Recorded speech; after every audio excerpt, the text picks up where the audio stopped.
Friends, welcome to the channel science and education. आज मैं आपका फिर से स्वागत करता हूं इस शानदार से वीडियो में, जिसमें हम जानेंगे कि अगर आपको टेंथ बोर्ड की मैथ्स में अच्छे मार्क्स लाने, 100 आउट ऑफ 100 मार्क्स लाने, तो आपको कौन सी बुक रेफर करनी चाहिए, ठीक है। और उससे आपको कितनी प्रैक्टिस करनी चाहिए, कितने क्वेश्चंस लगाने चाहिए आपको, ताकि आपकी पूरी प्रैक्टिस हो जाए और मैथ्स में आप 100 आउट ऑफ 100 ला सकें।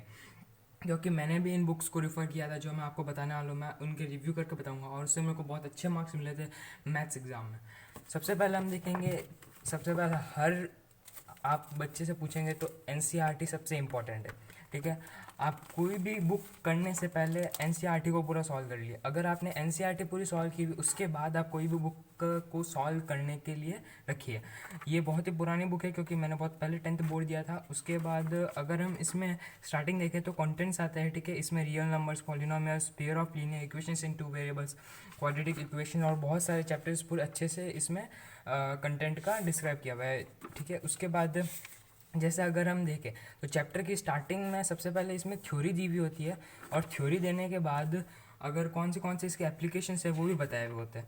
अब थ्योरम है, और उसके बाद एग्जांपल्स भी दिए हुए होते हैं। और एग्जांपल्स इसलिए दिए हुए होते हैं कि अगर आपको थ्योरी अच्छे से समझ नहीं आ रही है, तो आप एग्जांपल उसका सॉल्व करके आपको पता चल जाएगा कि हाँ, इसकी क्या इंपॉर्टेंस है और कैसे ये इसका यूज़ होते हैं, ठीक है। और इसको कैसे अच्छे से सॉल्व करना है।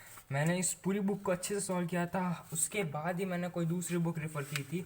अब इसमें एक्सरसाइजेज भी बहुत अच्छे से डिवाइडेड है। लास्ट में समरी भी दी हुई होती है, जो बहुत हेल्पफुल होती है। अगर आपको कोई एग्ज़ाम में एक ग्लैंस में पूरा आप रिवाइज करना है, तो आप सिर्फ समरी देख लीजिए। टाइम कम है तो सिर्फ समरी देख लीजिए, उससे भी आपका पूरा अगर आपने सॉल्व की हुई है पहले और आपको फिर बाद में देखनी है, तो सिर्फ आप समरी देख लीजिए। बहुत आसान सी समरी दी हुई होती है, ईजी लैंग्वेज में। उसके बाद इसमें प्रोबेबिलिटी हुई, और बहुत सारे चैप्टर्स बहुत अच्छे तरीके से दिए हुए, एग्जांपल्स भी डायग्राम के साथ इसमें एक्सप्लेन किए हुए, जिससे बच्चे को समझने में बहुत आसानी होती है। थ्योरम भी अच्छे से प्रूफ के साथ दी हुई है। क्लियर लैंग्वेज, इतनी हार्ड लैंग्वेज नहीं है। अगर आप इसकी थ्योरी को लाइन टू लाइन पढ़े और समझे, तो आपके बहुत अच्छे मार्क्स आ सकते हैं थ्योरी के साथ। और उसमें एग्जाम्पल्स भी देखिए, जैसे इसमें ग्राफ भी इतने अच्छे से एक्सप्लेन किए हुए हैं, ठीक है। तो मैंने इस बुक को पूरा सॉल्व किया था, उसके बाद ही पॉसिबल हुआ कि दूसरी बुक सॉल्व करूं। इसलिए आपको मैं पहले यही कहूँगा कि आप एनसीईआरटी सॉल्व कीजिए। एनसीईआरटी से इम्पोर्टेंट कुछ नहीं है। अगर आपने एनसीईआरटी सॉल्व नहीं की, तो आप अच्छे मार्क्स नहीं ला पाएंगे एग्ज़ाम में, ठीक है। एनसीईआरटी सॉल्व करने के बाद आप कुछ सोच सकते हैं कि दूसरी बुक कौन सी लगानी है, कौन से क्वेश्चंस हमको करना है। तो मैंने दूसरी बुक ली थी R D Sharma. R D Sharma को तो सब जानते होंगे, बहुत अच्छे इन्होंने बहुत सारी बुकें बनाई हैं।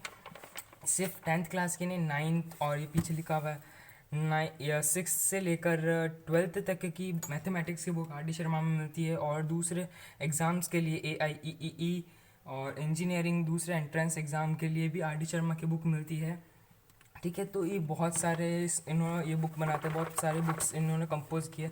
इतनी बड़े बुक देख के आप डरना मत, क्योंकि बहुत अच्छी बुक है।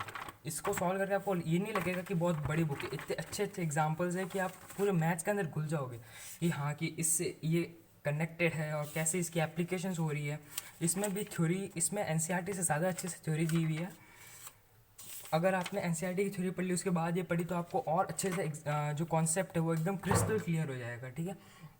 उसके बाद अगर हम देखें तो इसमें भी साथ में एग्जांपल्स दिए हुए हैं, ताकि बच्चे को अगर थ्योरी समझ नहीं आई, तो आप इसके एग्जांपल्स करके आपको पता चल जाएगा कि कैसे कैसे इसमें इसकी एप्लीकेशंस हो रही है और कैसे क्वेश्चन सॉल्व हो रहे हैं। साथ ही इसमें इतनी एक्सरसाइजेज दी हुई है कि अगर आपको कोई भी जो भी क्वेश्चन आए, जो भी क्वेश्चन आएगा, जो आपके पेपर में जो भी क्वेश्चन आएगा, वो इसके बाहर तो आएगा ही नहीं। इस बुक के बाहर कोई भी क्वेश्चन नहीं आएगा। हाँ, उसके डिजिट्स चेंज किए हुए हो सकते हैं, उसमें नंबर्स चेंज किए हुए हो सकते हैं, लेकिन उसमें जो फॉर्मूला लगेगा और जो इसमें जिस टाइप से क्वेश्चन होगा, जिस वे में क्वेश्चन होगा, स्टेप टू स्टेप, वो सारा इसमें दिया हुआ है। इसके अलावा कोई क्वेश्चन नहीं आ सकता। वैसे नंबर भी चेंज करके कोई क्वेश्चन नहीं आ सकता। इसमें इतनी प्रैक्टिस करी हुई है, ठीक है। इतने सारे क्वेश्चंस दिए हुए आप बुक को देख के, क्योंकि हर एक चैप्टर में इतनी सारी एक्सरसाइज है, 7-8 एक्सरसाइजेज है। कुछ चैप्टर में 4 भी है, जो बहुत छोटे हैं, जिनमें 2 होनी चाहिए, उनके अंदर 4 है, ठीक है। तो ये है। उसके बाद सबसे बड़ा चैप्टर इसमें दिया हुआ है ये लीनियर इक्वेशंस इन टू वेरिएबल्स। इसमें कुल 11 एक्सरसाइज है। इतनी अच्छी एक्सरसाइजेज है सारी, मेरे को सॉल्व करके इतना अच्छा लगा।